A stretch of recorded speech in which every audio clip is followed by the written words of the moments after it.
Hi guys, my name is John Singleton. I am head coach of the program and we are here in Barcelona in Studio CrossFit.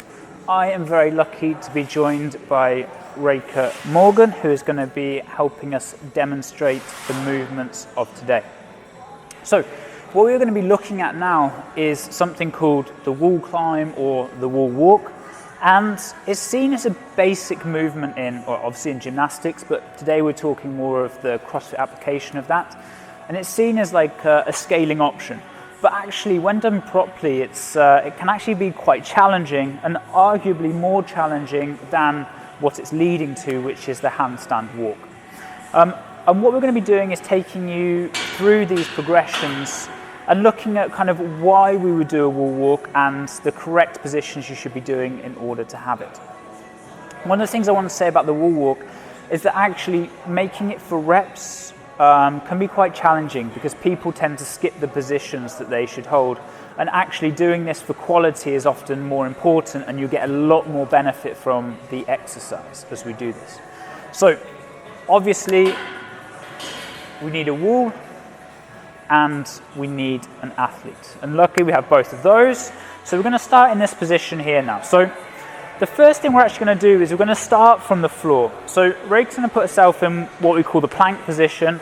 The arms are straight. And what you'll notice now is that Reka's in this plank with the core very activated. Now, as we start to do this exercise, we're just going to take small steps. This is one of the crucial factors. So Reka's going to start walking up the wall, but even smaller. There we go. And now the hands are going to correlate with the small steps. So her foot takes the small step, her hand takes the small step as well. And we start to arrive in the handstand position. As you can see, Reka's very confident with this, so she's very close to the wall, and then she can walk back down. And again, we're taking those slow steps, small steps, and we come back down to the plank and relax. Now, that was our wall walk, and in essence it seems quite simple. But what we start to see a lot of people doing are breaking two positions, or two principles. One is taking the small steps, and two is actually starting to lose this core position. So Reka's going to do another wall walk, wall climb, however you want to call it. But now what she's actually going to do is just take like 2 or 3 big steps to get to the top and then hold it there.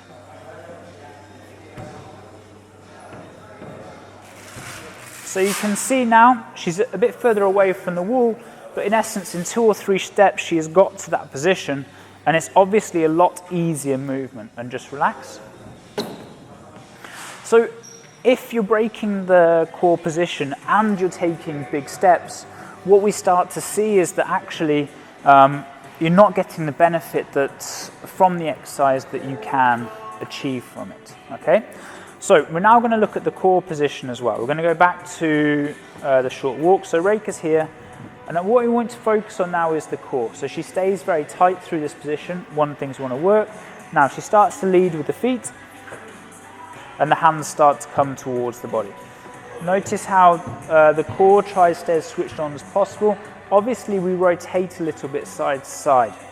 That's absolutely normal. Something we do want to look to control though, and we end up in the wall-facing handstand. If you're not as confident as Reka, you can actually just walk to half a meter away, a meter away, wherever those positions may be.